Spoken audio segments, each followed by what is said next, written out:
para estar bien, el podcast de Tu Salud Guía. Un espacio para conversar y ayudarnos a encontrar el equilibrio entre cuerpo, mente y espíritu. Bienvenidos.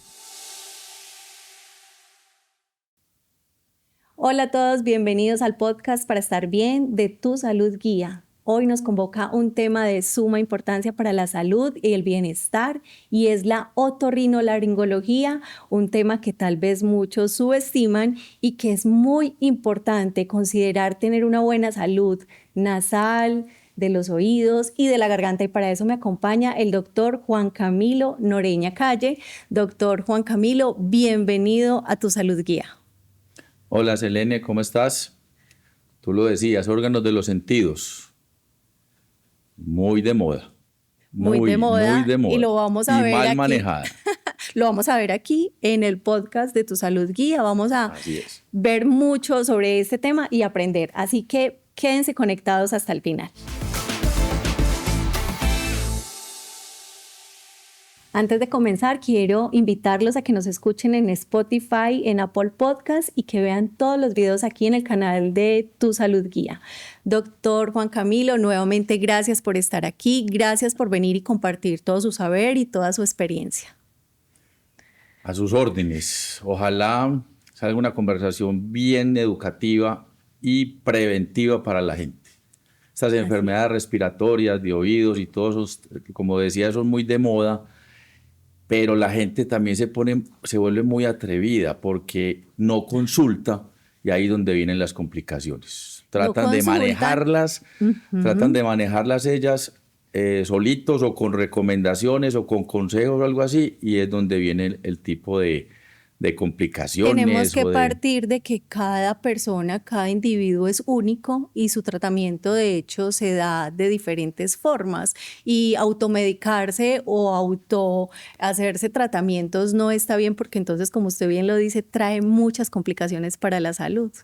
Acuérdese que somos paisas y recursivos y antes de buscar al médico ya han hecho 3 o 4 consejos de la familia, de la mamá, del conocido y eso da riesgo. Bueno, el doctor dice somos paisas, es porque estamos aquí en Medellín, Colombia, en Antioquia, pero doctor, nos ven personas de todo el mundo. Entonces vamos a hablar sobre este tema tan interesante y yo quisiera preguntarle primeramente, ¿qué hace un médico otorrinolaringólogo?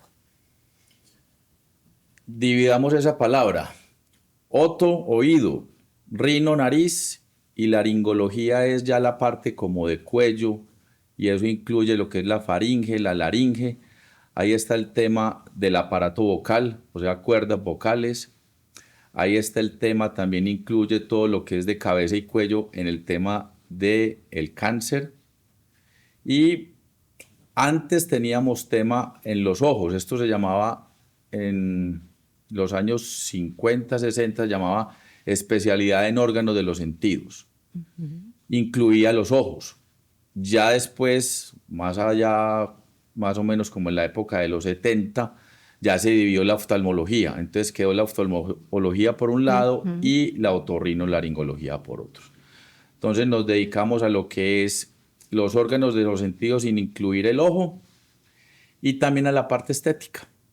Entonces hay funcionalidad y hay estética en esta especialidad. Bueno, vamos a ver varias cosas durante esta conversación y una de ellas es, si nos enfocamos en un primer bloque, y es la otitis, una enfermedad o una condición muy frecuente de consulta, ¿sí? Y justamente se da pues porque hay infecciones o porque hay inflamación o porque ocurre un accidente con algunos dispositivos que muchas personas pretenden hacerse una limpieza, un lavado de sus oídos y lo que hacen es afectarlo. Totalmente. La otitis, vamos a iniciarla por el tema dolor de oído. ¿Qué tiene que hacer un paciente con un dolor de oído? Sí. Entonces ahí es diferenciar si es un origen infeccioso, diferenciar si es un trauma, ¿sí? O diferenciar si es una enfermedad asociada o lejos del oído que esté repercutiendo en el oído. Entonces vamos a empezar por el dolor de oído. Dolor de oído con fiebre. Siempre hay un signo de infección. Eso ya va a haber una infección de por sí. Entonces, la vamos a calificar o la vamos a clasificar si es del oído externo o si es del oído medio. Hay dos otitis. Entonces se llama la otitis media aguda o la otitis externa aguda. ¿Listo? Cuando decimos aguda, quiere decir que es de corto tiempo. Aguda es ¿sí? recién, 2, Ok. máximo 5 días de evolución. Un paciente que de pronto viene con un tema respiratorio, una infección respiratoria y empezó a dolerle el oído. Un paciente que tuvo una manipulación del oído o contacto con agua y viene dolor de oído. Entonces ahí hay dos situaciones diferentes. Empecemos por ese dolor de oído asociado a la infección respiratoria. Entonces, una gripa, una sinusitis, un resfriado, un tema de enfriamiento. El paciente se contagió, una virosis respiratoria, muy de moda en esta época y muy de moda por los cambios de clima. Empieza a doler el oído. Ese paciente tiene una otitis media aguda. ¿Sí? Consulta. Se debe ver el oído o el tímpano rojo, inflamado. Nosotros le decimos a eso eritematoso, a veces con efusión dentro, en su cavidad del oído medio. Ese paciente está enfermo de una infección respiratoria asociada a una otitis media aguda. Es súper importante considerar la consulta al profesional, no solamente quedarse en casa y, como lo decíamos hace un ratico, automedicarse o hacer lo mismo, utilizar la misma receta que de pronto tuvo un familiar. Cada caso es muy, muy particular. Doctor, ¿por qué la otitis de hecho es tan frecuente en los pacientes niños? Ellos en su desarrollo craneofacial tienen una angulación del conducto que comunica la nariz con el oído. Ese conducto se llama la trompa de Eustaquio. Y en los niños, esa trompa de Eustaquio es muy horizontal. Y tal vez En más los angosta adultos o no. no tiene tanto que ver lo de angosto, no, sino que es muy horizontal. En los adultos ya es oblicua. Sí. Entonces, ese tema de la postura de ese conducto hace que en los niños sea más frecuente, asociado a su sistema respiratorio un poquito más, digamos que menos o más primíparo en este caso, asociado a un tema que son las adenoides. Las adenoides influyen mucho en el tema de las otitis en los niños. Y entonces, los niños por lo general sufren mucho de alergias, como la rinitis. Y es por entonces, ese sistema inmune congestiona. como tan nuevo, ese sistema inmune tan nuevo que no ha pasado por las virosis o las frecuentes inflamaciones o las frecuentes infecciones. Ese sistema inmune del niño hace que esas patologías de oído, que esas patologías asociadas a las gripas sean tan frecuentes.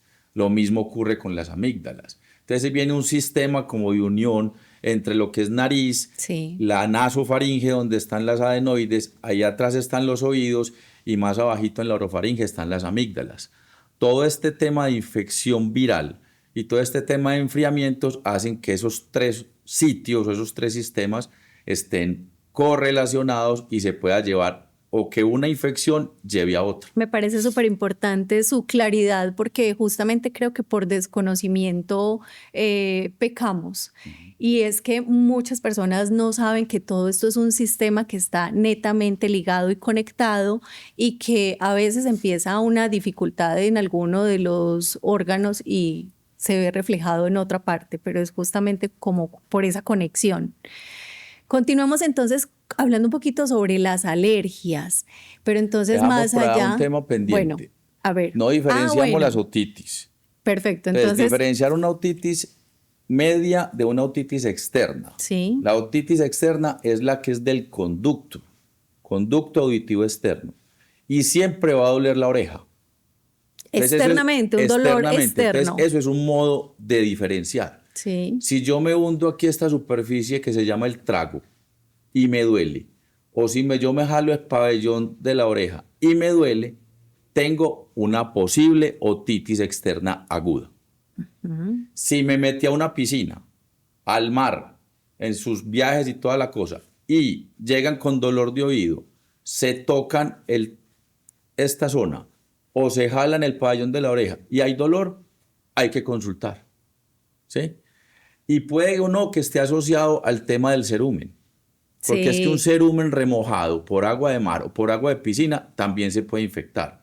Bueno. Y si me rasco, o si me meto el famoso palillito, copito, o el lapicerito o lo que sea, porque se utiliza de todo para rascarse un oído, o un gancho, entonces viene de pronto una laceración, asociada a esa laceración con cerumen que puede estar, digamos, como remojado por el agua.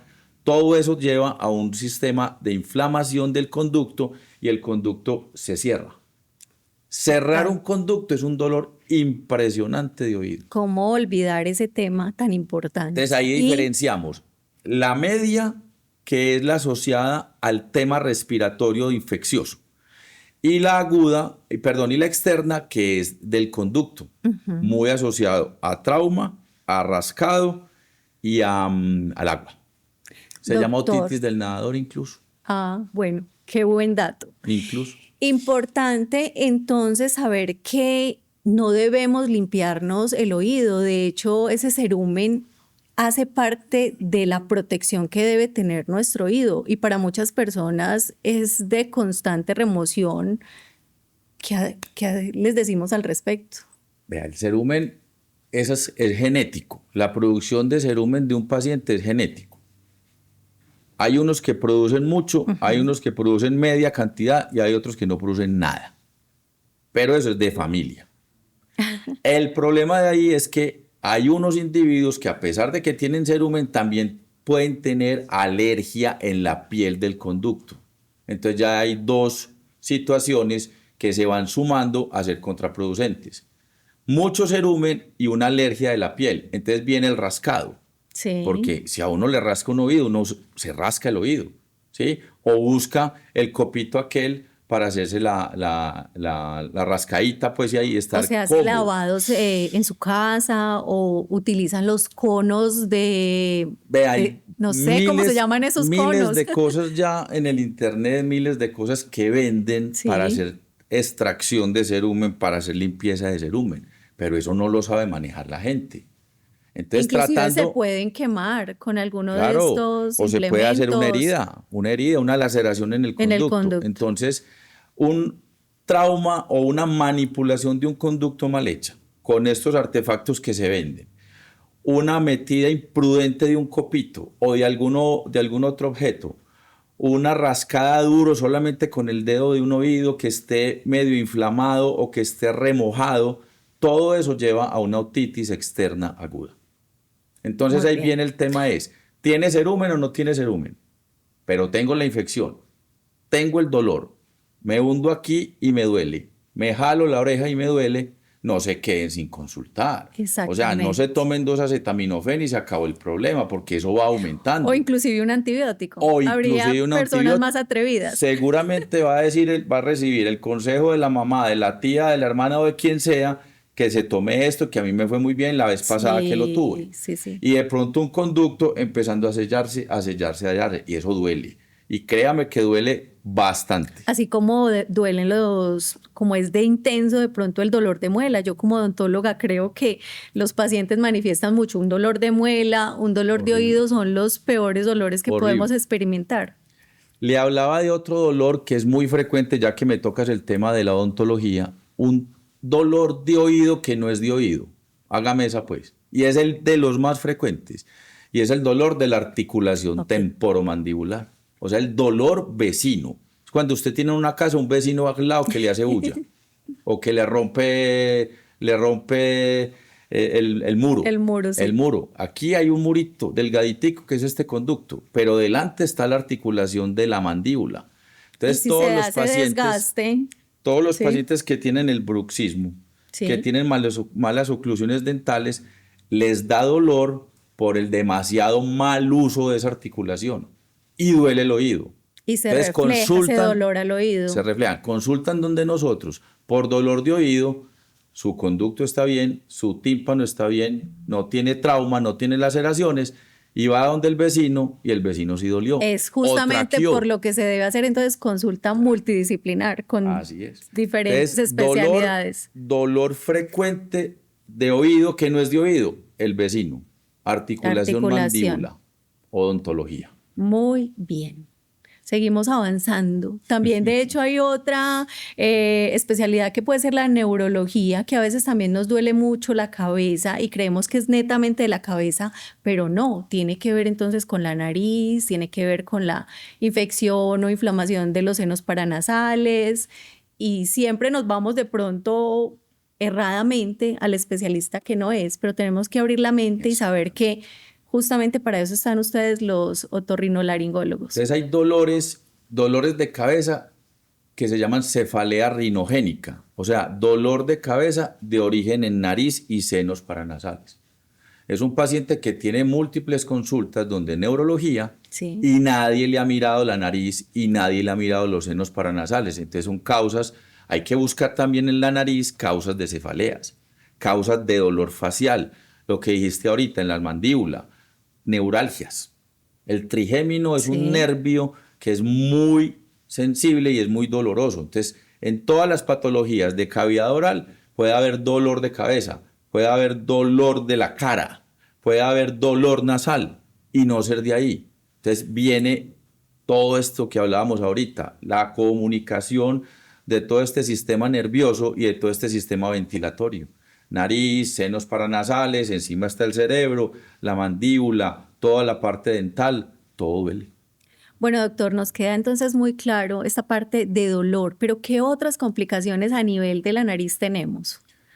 Hablamos de un tema súper importante que hasta el 35% de la población lo tiene, la rinitis alérgica.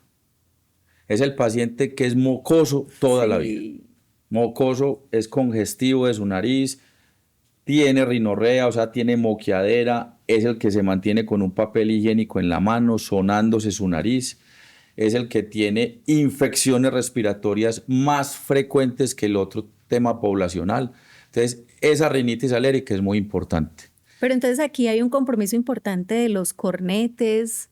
¿Qué pasa? Ahí hay compromiso de todo lo que es la superficie interna de nariz y senos paranasales. Se llama una rinosinusitis alérgica. Sí. Entonces me compromete la nariz y me compromete los senos paranasales.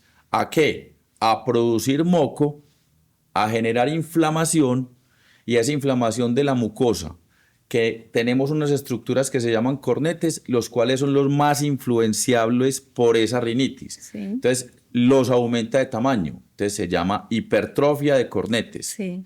Hay un muro que separa la nariz, lado derecho, lado izquierdo, que se llama el tabique nasal. Ese tabique nasal puede ser normalito casi nunca. Todos tenemos algún grado de desviación de tabique. Y no falta quien haya tenido un trauma y esto agrava la condición. Empeoró el asunto. Ajá. Entonces hay pacientes que pueden tener su rinitis alérgica descompensada, su tabique desviado, Sí. sus cornetes grandes y súmele un trauma. Entonces, 4 contra 1, 4 contra la nariz, obstrucción, mala respiración, sinusitis o gripas frecuentes y viene otro tema más adelante que vamos a hablar seguramente, que es la respiración por boca. La respiración por boca compensatoria Bastante y el frecuente. ronquido que está de moda. Entonces ahí ronquido. tenemos enfermedades.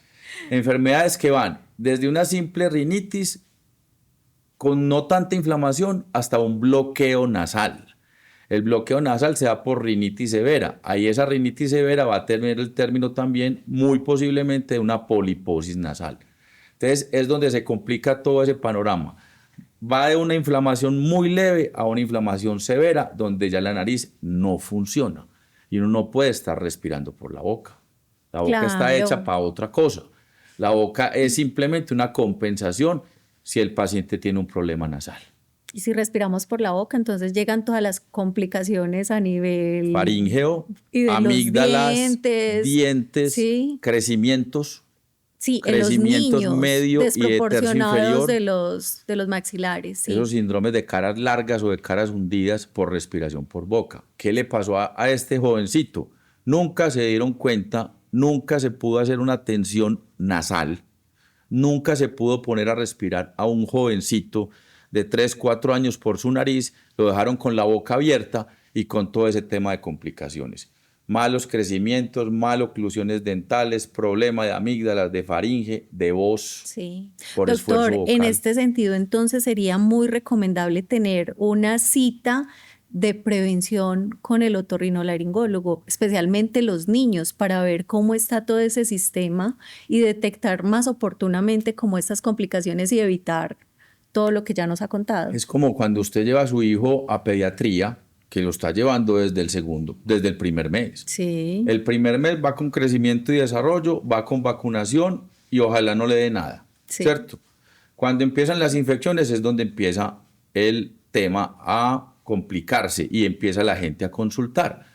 Pero digamos, por ejemplo, que fue un niño que tuvo su primer año bien y al primer año empezó con una respiración diferente.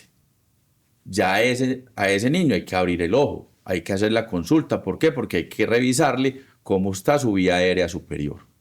Entonces ahí viene el problema rinítico, adenoideo, Sí. amigdalino, la respiración por boca y todo eso. Otra característica muy frecuente o común en los niños de pronto son como las ojeras. Los pacientes Son pálidos, son riníticos, ojerosos, ¿cierto? son mocosos, Sí. estornudadores, se rascan la nariz Con frecuencia y desde se muy tocan la nariz. pequeñitos empiezan con todos esos síntomas. Síntomas y signos. Síntomas y signos que alertan a una mamá a que un muchachito no está bien así. ¿Sí? No está bien respirando con la boca abierta, no está bien mocoso, no está bien teniendo infecciones a repetición. Por supuesto que les vamos a entrar a la guardería, porque ese es un mal necesario, porque sociabilizan. Pero es que esa socialización, también es a pasarse en todas las infecciones. es justamente donde más se enferman, pero es Entonces, necesario. Entran a guardería, hacen amigos, pero también ganan infecciones. Sí. Entonces, son como unas por otras. En todo caso, un niño que vaya bien y que no haya tenido una consulta por otorrinolaringología es un niño que más o menos llega hasta los 18 meses en buenas condiciones. No es frecuente. Son más los enfermitos y son los más que hay que ponerle cuidado que un verdaderamente sano a esa edad. Bueno. Porque a esa edad ya tuvo que haber tenido contacto con virus de otros compañeros del mismo sistema de educación, la guardería. Muy bien. Esto en cuanto a los niños. Con respecto a los adultos, debemos programarnos, así como yo le digo a mis pacientes, ven a la consulta cada 3 meses o cada 6 meses, debemos programarnos para ir entonces al otorrino con una periodicidad, no sé. Lo que pasa es que el adulto fue niño. Y ya Entonces, trae esa historia. Entonces ya, si un adulto llegó a los 18 años, que se supone que son los adultos en este sistema, después de 18 años, y llegó con los cornetes grandes, con el tabique desviado, tuvo un trauma y no le pararon bolas, ese fue niño. Claro. Ese hace 6 años estaba como un niño y no le hicieron nada, entonces ya va a llegar a los 18 años con complicaciones de crecimiento, con complicaciones de oclusión dental, con complicaciones respiratorias, a solucionar lo que se pudo haber prevenido. Así es. No necesariamente todo paciente es quirúrgico entre 10 y 20 años, pero ojalá no llegar a los 20 años con la nariz bloqueada, Con la con una necesidad de una rinitis bien intervención. severa, con el tabique desviado, porque después es como cuando uno dice, perdí el año y perdí esos años de una buena respiración. Total. Perdí esos años de un buen desarrollo de la cara. ¿Sí? Entonces, siempre que haya un adulto que nunca consultó, ese también fue niño. Y durante la niñez o durante su juventud tuvo complicaciones. Bueno, doctor, se nos queda algo más con respecto a complicaciones frecuentes en cuanto a la nariz, que me parece tan importante. Entonces, además que hoy en día le estamos dando mucha importancia también a lo estético. Conclusión. La nariz es para ponerla a funcionar. La nariz no está de adorno y la boca no puede compensar lo que la nariz no hace. Entonces, el que tenga problema nasal, y eso ya es una indicación, el que tenga problema nasal, que respire por una más que por otra, o no respire por ninguna de las dos, consulte. Y consulte lo antes posible. Si hubo un trauma, también hay que consultar. Sí. Hay gente que se queda tranquila y no consulta, y un menor trauma, si se da de esta forma, puede desviar el tabique desde la parte anterior. Y eso tiene corrección. Y Entonces, eso trae muchas consecuencias si no se no soluciona. podemos quedarnos tranquilos sabiendo que la nariz hay que ponerla a funcionar. Ese es el mensaje final. Ante todo, la funcionalidad, ¿cierto? Ante todo. Bueno, hablemos entonces un poquito más sobre los senos paranasales. Ahorita me comentaba algo sobre los pólipos. Esto es muy común, ¿cómo se da? ¿Qué características o síntomas tiene? El pólipo es el grado máximo de rinitis, es el grado máximo de enfermedad alérgica nasal. Los pólipos son alérgicos. Entonces hay pacientes que tienen esa reactividad nasal y generan una enfermedad severa alérgica que se llama poliposis nasal. Entonces esos pólipos son como unos racimos de uvas que crecen dentro de la nariz y en la medida en que van ocupando espacio van obstruyendo, pero no dejan drenar o no dejan ventilar los senos paranasales. Entonces, es como infección. Entonces viene la sinusitis crónica. Y la sinusitis crónica es todos esos senos paranasales llenos de un moco, llenos de un líquido, llenos de quistes o llenos de pólipos. Entonces el paciente toda su vida va a ser hablando sin nariz. Y toda la vida va a tener un dolor. Y toda la vida va a tener un peso. Y toda la vida va a ser ojeroso. Y toda la vida va a tener hasta problemas de lagrimeo, hasta problemas de conjuntivitis alérgica. Ay, qué complicado. Entonces, vuelvo y insisto, si la nariz está tapada por poliposis nasal, hay que tratar la rinitis, hay que tratar de desbloquear la nariz, hay que tratar de poner a ventilar o desbloquear los drenajes de los senos paranasales. Y eso sí es con manejo médico o con manejo quirúrgico. Sí, de acuerdo. Bueno, doctor, ¿qué otro tema relevante desde la otorrinolaringología no podemos olvidar? Yo sé que hay muchos. Es tan común y estamos tan expuestos que yo diría que todos son importantes, pero como que estemos de moda con ellos, yo creo que es el ronquido en el adulto. La apnea del sueño también. La famosa apnea del sueño, exactamente. La apnea del sueño es una patología que ha existido toda la vida. Lo que pasa es que ahora es que las estamos como conociendo, aprendiendo a manejar y utilizando las diferentes formas de manejo, formas de tratamiento para que un paciente no tenga apnea del sueño. ¿Qué es la apnea del sueño? Es dejar de respirar mientras está durmiendo. No estamos hablando del ronquido, porque es que un paciente puede tener ronquido y no tener apnea. Y al revés, puede tener mucha apnea y no roncar. Ahí viene un sinnúmero de combinaciones que llevan a que un paciente la esté pasando mal en su sueño. Tenemos que dormir. El descanso es con dormir. Uno no se sienta y descansa. Uno descansa verdaderamente cuando duerme. Claro, para poder retomar al día siguiente con sus actividades estar bien. El deporte, lo que sea, hay que dormir. Pero si un paciente tiene apnea, no está durmiendo bien y no está descansando. Para determinar entonces que se tiene una complicación o una dificultad propiamente apnea del sueño, tengo entendido entonces que se hace un examen muy específico y es una polisomnografía. Entonces, lo primero, pero ojo con eso, que es que uno no puede empezar por el 5 sin hacer el 1, el 2, el 3 y el 4, ¿sí o no? Entonces, las diferentes especialidades que manejan la apnea del sueño puede ser la neurológica, o sea, neurología, puede ser neumología, bronquio y pulmón, y la otorrinolaringología. ¿Listo? Muchas veces arrancamos al revés. Arrancamos haciendo la polisomnografía, pero no le han visto la nariz al paciente. Entonces arrancamos mal. Incurrimos en un procedimiento, un costo el neurólogo está haciendo lo de él. Está determinando si tengo apnea del sueño. ¿Y la apnea del sueño cómo se determina? Exactamente el diagnóstico con lo que acabaste de decir, con una polisomnografía completa. Entonces la puede mandar el neurólogo, la puede mandar el otorrino y la puede mandar el neumólogo. Dio apnea del sueño. Listo. Entonces de una vez le pongo un aparato. No, al otorrino. Hay que ir al otorrino, exactamente. Entonces nos los mandan a nosotros y nosotros vamos a empezar a determinar dónde está el problema de la apnea obstructiva. Porque en la polisomnografía nos pueden decir si la apnea es de obstrucción o si la apnea es central. Pero de las dos, la más frecuente es la obstructiva. Entonces, ese es el papel de nosotros. Nariz, sí. Entonces, insisto, si no le han visto la nariz, es un paciente que respira mal, ya cogió vicio de respiración por boca. Y ese es el primer escalón.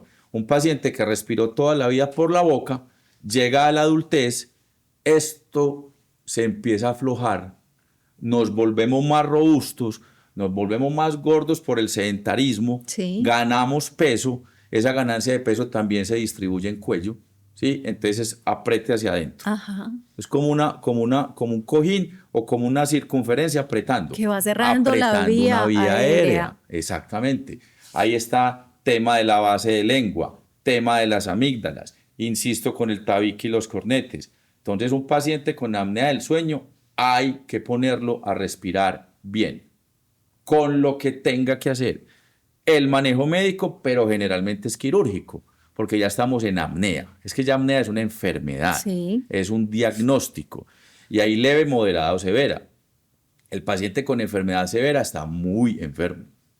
Ay. Está muy alterado su sueño, está muy alterado su descanso. Sí. Hay depresión por no descansar. Claro, total. Entonces, ese es el tema. Siempre, siempre, siempre, un paciente que tenga ronquido, un paciente que, digamos, en la vida marital, en la vida de pareja, que le diga, está roncando y está durmiendo mal, abra el ojo porque puede tener apnea. Prestarle atención de Vaya verdad. donde el otorrino. Es el piso inicial, el primer piso. Ir donde el otorrino para que el otorrino le diga si es su nariz, si es su nasofaringe, si es su orofaringe o si es su base de lengua. Todo ese sistema que hablábamos ahora que se comunica. Entonces, por ahí empezamos. Se manda el examen o se hace un examen endoscópico que se llama una nasofibrolaringoscopia. Esa es una camarita, como una endoscopia, pero chiquitica, que entra por nariz, que revisa todo hasta la laringe y ahí nos van a hacer unas pruebas. Esas pruebas nos van a indicar si el paciente tiene obstrucción a nivel de nariz, a nivel de paladar, a nivel de base de lengua. Listo. Si tiene unos diámetros o si tiene unas amplitudes normales o estrechas. Miren, entonces metemos aquí a otro personal. Si tiene una estrechez porque tiene la mandíbula para atrás, entonces ¿qué tenemos que hacer? Un adelanto mandibular. Pero ¿quién lo maneja? Un otorrino o un maxilofacial odontólogo o un otorrino maxilofacial. Okay. Entonces vamos a mejorar esas distancias de atrás para que la base de lengua no esté obstruyendo. Entonces resulta que le hicieron un avance mandibular y la base de lengua se fue hacia adelante, amplió el espacio y se quitó la apnea. Pero entonces involucramos otro especialista. Definitivamente el trabajo multidisciplinar, ¿sí? Pero creo que todo lo que nos ha comentado hoy parte de esa consulta oportuna al otorrino. Absolutamente. ¿Sí? Y obviamente desde allí pues ya se irán direccionando y se irán haciendo los respectivos tratamientos. Ser un caso especial que diga, tengo la vía aérea bien, o sea, nariz, faringe, laringe bien, no tengo problema de base de lengua, no tengo problema de mandíbula. ¿Por qué estoy haciendo apneas? Mi señora, mi señor, sí, vaya para donde el neurólogo, porque por aquí está todo bien. Exacto. Entonces no es una apnea obstructiva, puede ser una apnea central. Entonces ya la apnea central también deja de respirar el paciente, también duerme mal, pero no tiene problema en todo este árbol respiratorio, sino que es de aquí. Del cerebro, neurología. Sí, neurología. Total. Doctor, ¿podemos ampliar un poquito o más bien hablemos sobre a nivel de la garganta? ¿Qué pasa rápidamente? ¿Qué complicaciones hay también asociadas importantes a considerar? Volvemos a lo mismo. Respiramos por boca, enfriamos la garganta, nos entra un aire seco, nos entra un aire sin filtrar porque es que la garganta ni la boca filtra, eso sí lo hace la nariz. Entonces empezamos a tener dolor de garganta diario, resequedad matutina, amigdalitis posiblemente a repetición, inflamación de la úvula, o sea la campanita que está atrás en el paladar, sí, ¿cierto? Sí. escurrimiento o una flema seca todo el tiempo. Entonces empieza el paciente a carraspear, a hacer ¿cierto? Y eso es golpe a las cuerdas vocales y un golpe mal hecho. Afectación. Entonces, afectación de cuerdas vocales. Vamos a tener disfonías. Doctor, yo no era así. Y además yo trabajo con la voz. Yo soy un locutor, soy cantante, soy una secretaria que tengo que contestar teléfono todo el día.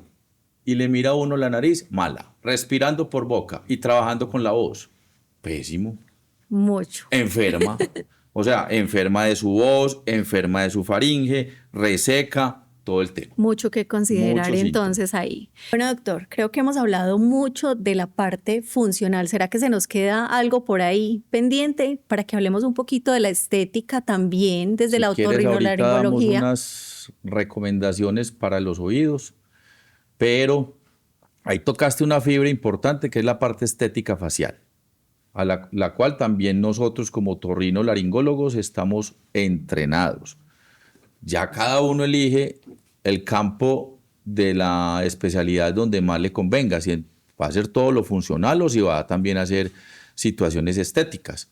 En el caso mío, pues yo me dedico mucho a la nariz y a hacer la parte de rinoplastia, porque combinamos todo aquello que acabamos de hablar de la funcionalidad con un tema de apariencia. Entonces, es frecuente en la consulta nuestra que llegue el paciente con la nariz grande o con la nariz que no le gusta, simplemente que no se ve bien al espejo, que tiene algún tema de complejos, algo así, pero también tiene asociado el defecto, el componente funcional. De función. ¿Sí? Exacto. La obstrucción nasal, el tabique desviado, la rinitis alérgica, la sinusitis. Entonces nosotros hacemos ese tetracombo, o sea, ese múltiple combo, y dejar también bien bonito el paciente o bien bonita la paciente para que se vea mejor ante su espejo. Sí. Entonces hacemos todo lo que es la técnica de rinoplastia, rinoplastia reconstructiva, rinoplastia traumática y otros aquellos que también tienen que ver como con el tema de orejas. Las orejas grandes no les gustan a los jovencitos. Las orejas grandes crean traumas sociales. Entonces también hay otoplastias para realizar. Exactamente. Hay muchos procedimientos en cara que podemos utilizar nosotros asociados a la funcionalidad, pero también corrigiendo como ese complejo estético que tiene el paciente. Aquí vale la pena mencionar que es importante que las personas que quieren hacerse una cirugía estética lo hagan con profesionales expertos en el tema, que tengan un muy buen entrenamiento, ¿cierto? Sí. Porque una cirugía estética también puede ocasionar dificultades. Increíble. Lo que ya veíamos, ¿cierto? Increíble. O sea, esta pirámide nasal, hablando de lo que es la rinoplastia, debe ser hecha por un cirujano plástico que tenga entrenamiento en función. Sí. O debe ser hecha por un otorrino que tenga entrenamiento en plástica, o sea, en lo estético. Sí. Las dos especialidades las pueden hacer. Para poder garantizar las dos cosas. O trabajen en conjunto. Si hay un plástico que no trabaja la función, llame al otorrino. Sí. No deje a un paciente respirando mal. Sí. Y no vaya a ser... Porque ¿qué nos ganamos entonces con tener una nariz muy bonita? Y pasa. Y luego entonces con todas esas complicaciones. Que son narices súper pulidas, súper respingadas, por decirlo así, y están respirando mal. Porque que no se hizo. Llegan pacientes con frecuencia a la consulta así. Llegan así, con esto flojo y hundido, para tener que hacer una cirugía que se llama una reconstrucción. Cuando se tuvo que haber hecho bien hecha desde la primera cirugía. O sea, no esperar a 2 y a 3 para solucionar ese problema, ¿sí? Sino que la primera quede bien hecha. Muy bien. Pero como tampoco somos infalibles, entonces a veces también hay que hacer retoques, a veces hay que hacer cirugías de reparación. ¿Por qué? Porque un tejido pudo haber estado más débil que otro y no nos está dejando funcionar la nariz. Quedó muy bonita, pero quedé respirando mal. Bueno. Pasa. Muchas cosas interesantes durante esta conversación para tener en cuenta. Concepto es que sea el cirujano plástico que haga funcionalidad o el otorrino que haga estética. No otro tipo de especialidades que se nos metan al rancho, porque no van a saber manejar esas situaciones. Y insisto con eso, es muy aburridor tener que hacer cirugía terciaria o cirugía de cuarta vez porque no se dejó funcionando en la primera. No, para eso entonces desde el inicio encontrar a ese profesional experto e idóneo para que no tenga que pasar esta situación. Una buena consulta. Venga, le toco este tema. Sí. La rinomodelación. Ay, doctor. Con el ácido hialurónico. Ese sí que está complicado. ¿Cómo la ve? Está el mercado lleno de ácido hialurónico. Pero inclusive ya empezamos a notar complicaciones, ¿cierto? Ya nos está tocando sacar ácido hialurónico de la nariz.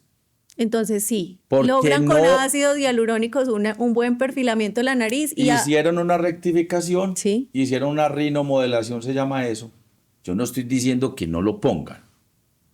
No, póngalo poquito. Póngalo, no vaya a rellenar un dorso nasal de un paciente con una jiba grande echando mucho ácido hialurónico, porque no se le va a absorber. ¿Qué es técnicamente lo que pasa entonces con ese ácido hialurónico con el tiempo? El ácido hialurónico es natural. Sí. O sea, se supone que es una molécula natural y se supone que nosotros somos capaces de absorberla, pero el vaso linfático se satura y ya no es capaz de absorber. Entonces queda el residuo como un cuerpo extraño y se ve como plástico. O sea que a futuro, de hecho, se puede deformar mucho más la nariz. Empiezan a excederse en la aplicación del ácido hialurónico. No sé por qué diablos más bien no se ahorran la plata y hacen una rinoplastia, sino que son 3 y 4 posturas de ácido hialurónico y ya con ese tema de ácido hialurónico ya hay residuo. Entonces ya la piel cambió, el colágeno cambió, hay fibrosis, hay reacción de cuerpo extraño y uno saca como un plástico de la nariz. Ay, no. Sabiendo que es natural, que no es sintético. Imagínense, entonces es porque ese mismo vaso linfático ya no es capaz de absorber más, ya no es capaz de drenarlo de ahí.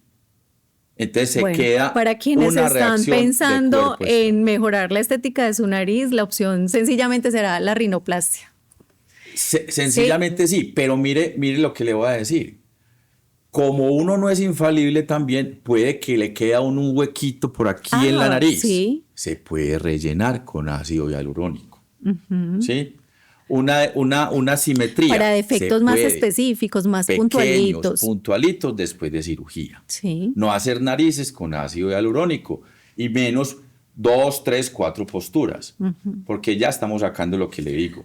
Ya hay ecografistas especializados en cara viendo dónde el paciente tiene rellenos.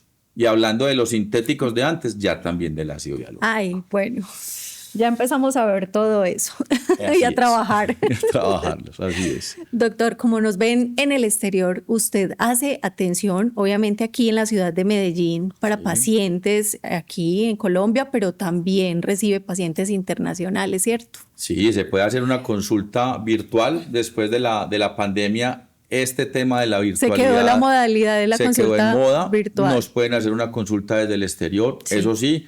Una consulta bien dirigida con toda la explicación, cuándo necesito viajar, los costos, el presupuesto, cuánto tiempo me necesito quedar, que no vaya a tener una complicación en un viaje prematuro, sino que todo muy reglamentado. Atendemos del exterior, de todas partes y nos ha ido afortunadamente muy bien. Doctor, yo creo que entonces para terminar podemos dejar unos consejos así bien puntualitos para cuidar la nariz, los oídos y la garganta. Listo. Entonces, dolor de oído, que yo me toque esta zona o me jale la oreja y duela. A la consulta. A la consulta. Dolor de oído con crisis respiratoria, o sea, infección respiratoria, consulta. Nariz tapada desde muy temprana edad, consulta. ¿Sí? Sí. Incluso desde los niños. Ronquido en niños, súper frecuente. Problema de adenoides y amígdalas. No se pueden dejar roncar. No son respiradores orales. No es normal. Ponerlos a respirar por la nariz. A niños, a adolescentes y adultos tienen que respirar por la nariz. Además, para que garanticemos el crecimiento de sus maxilares adecuadamente. Adecuadamente, para no tener que ir tanto donde el odontólogo y donde el maxilofacial. Sí. Y para concluir el tema de la garganta. La garganta. No podemos respirar por la boca. Otra vez insisto, la respiración oral es una compensación. Se vuelve un vicio porque no se destapó la nariz. Ahí viene el ronquido, la apnea.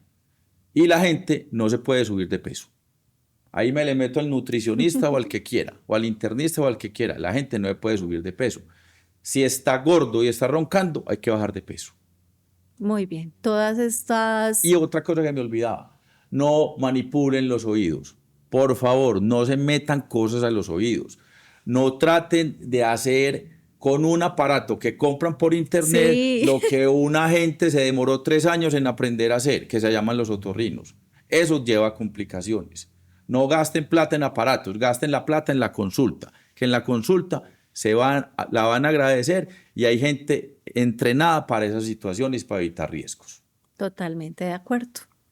Gracias, doctor, por esos consejos. Gracias a todos nuestros seguidores en el canal de YouTube de Tu Salud Guía, a quienes nos escuchan por Spotify y por Apple Podcast. Gracias por permanecer ahí con nuestro podcast para estar bien, aprendiendo sobre salud y bienestar para estar bien. Doctor, muchas gracias por estar aquí compartiendo toda esa información. Muy informativa y espero que les haya gustado y que nos sirva a todos. Claro que sí. Nos vemos en un próximo video.